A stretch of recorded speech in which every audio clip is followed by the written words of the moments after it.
So hello everyone, welcome to this week's YouTube video. Now, I've been quiet again the last couple of weeks just purely because I've been traveling and training.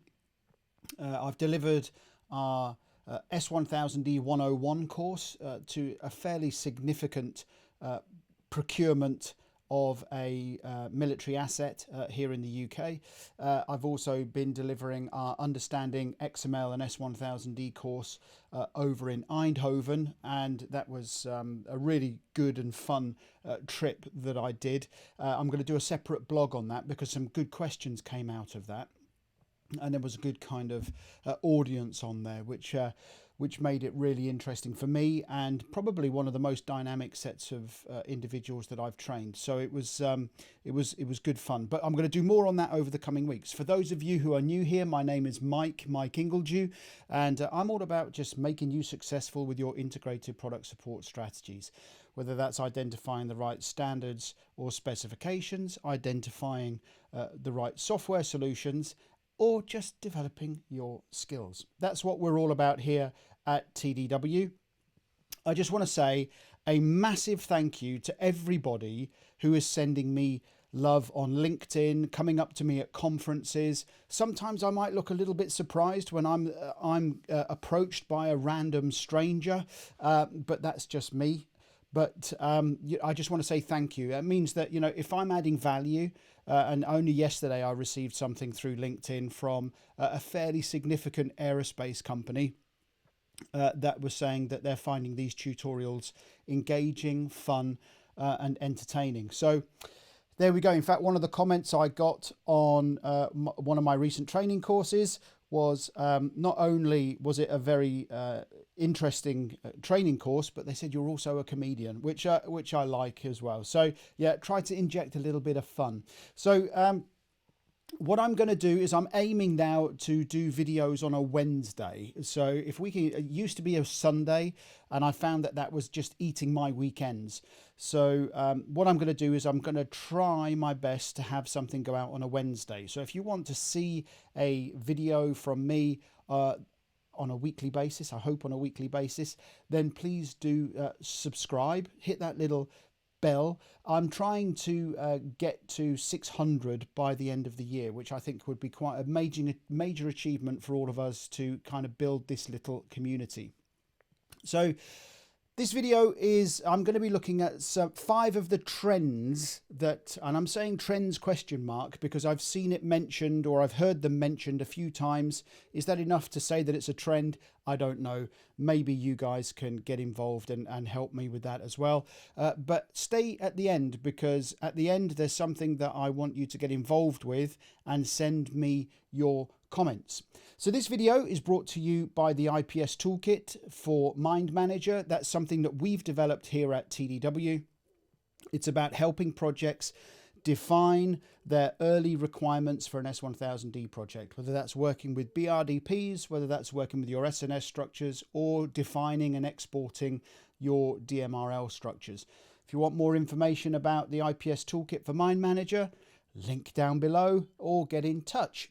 So what are these 5 trends, or these 5 kind of data points that I'm picking up from the market? Well, the first one is quite an interesting one. The term IPS now seems to be mainstream. I think people are now talking more IPS than they are ILS.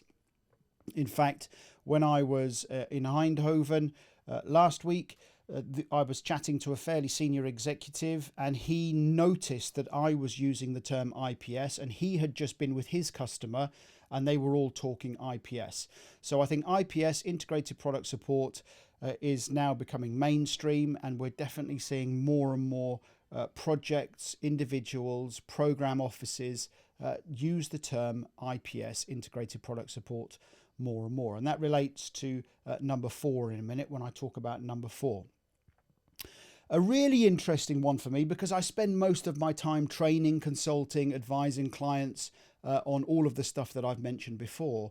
I'm seeing a desire and a requirement for organizations to start developing internal skills again. That's where I'm seeing a lot of my training is now happening at the tier 1s, tier 2s, where they're now trying to reskill internally on things like S1000D, the wider IPS specifications. And there's a reason for that. And I'm not going to talk about that specifically today because I want to do a separate tutorial on that, or a separate video on that. But I'd be interested to hear what you guys have to say, because I am now seeing a thirst for organizations to reskill their internal ILS teams, their technical publications teams, to try and bring them into the 21st century, both around software and tools, but specifically around the specifications, which is a real interesting trend, because in the past, of course, it was all about outsourcing, it was about offshoring, it was about doing all of those kind of things. I don't think that's going to go away, but I think that we are definitely seeing now a kind of swing back towards organizations that want to upskill internally. 3 is a really interesting one for me because I'm involved with about 3 or 4 different clients now. One is kind of skirting around the edge, where they are either looking to upgrade or they are looking to replace existing S1000D solutions. And there are, so then I start digging around and figuring out why projects want to do that, why organizations want to do that. And there is a multitude of reasons. And again, I'm going to do a separate YouTube video on that. But I am seeing a number of data points that are saying projects are now looking to upgrade or replace their existing software vendors. And that, like I say, there's lots of different reasons why that happens. Some of it's technological, some of it's personality, and some of it is just attitude and the ability to support. But we will we'll do that in a little bit more detail over the coming weeks.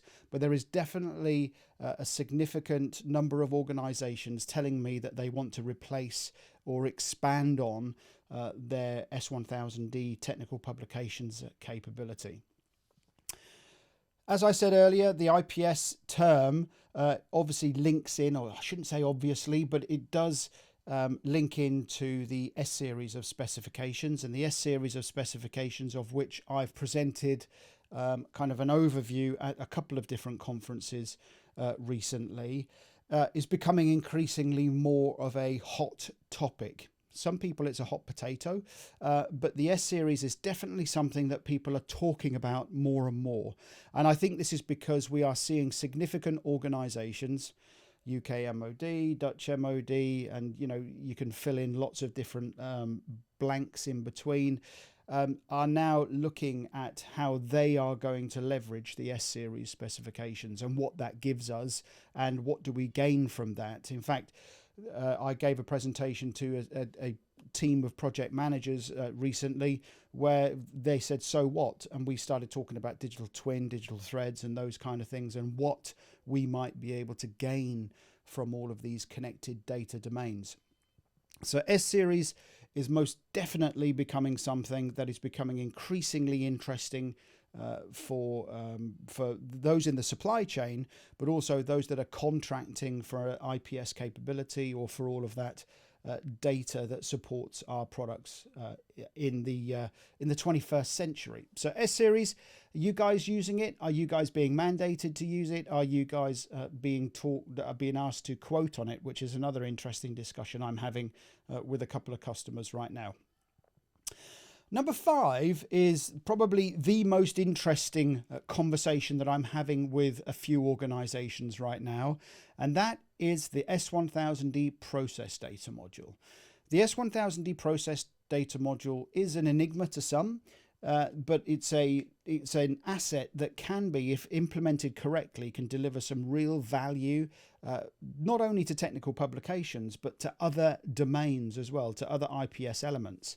So I'm doing a lot of work with the process data module right now, supporting some pretty significant organizations look at the value of the process data module, if the process data module is something that they can use, and what skills do they need. So that ties into our number 2, those skills. We need to develop some skills. Now, to that end, I have created a survey. I'm working with a couple of organizations and we're trying to set up an industry focus group for best practice use cases developing the process data module.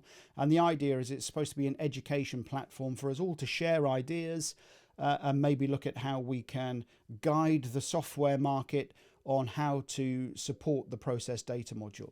So if you want to get involved with that, down below is a link to a survey, and I just want to understand if your experiences with the process data module, what were your barriers to adopting the process data module, and if you would like to get involved in some of the initiatives that I've just spoken about. So as you can see, massive amounts of debate going on with my customers and the people that I'm supporting, and I think they're all really interesting data points. Are they trends yet? We don't know. You know, a number of conversations doesn't necessarily equal a trend, but if you have a thought, opinion, please do get in touch with me. Comment below, or just contact me through LinkedIn, or you can, some of you are emailing me, please do. So those are the things that I'm picking up from the market right now. So those that are looking for, you know, adopting the S series, talking about IPS, skills and software, and the process data module is something that is pretty significant. So there we go.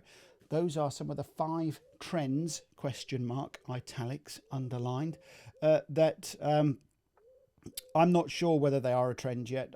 I'm still kind of picking up the data points from individual customers that I'm talking to. So there you go. That's this week's. I hope you found it useful and interesting. I want to hear your thoughts, so please do get in touch. Do comment down below. And yeah, next week I will probably be doing something on one of the events that I've been to recently. Another question I have for you guys is that I'm doing a lot of traveling right now. And when I go traveling to deliver training, I'm not talking about just going on holiday and laying by a pool. I like to go for a walk in the local city, the local town, go and see some sights, those kind of things. I'm going to start just sharing that travel blog, if you like, with you guys. So if that's something you're interested in, do give me a thumbs up, a like, and do subscribe. Anyway, that's enough waffle for this week. And yeah, speak to you next week. Have a good one.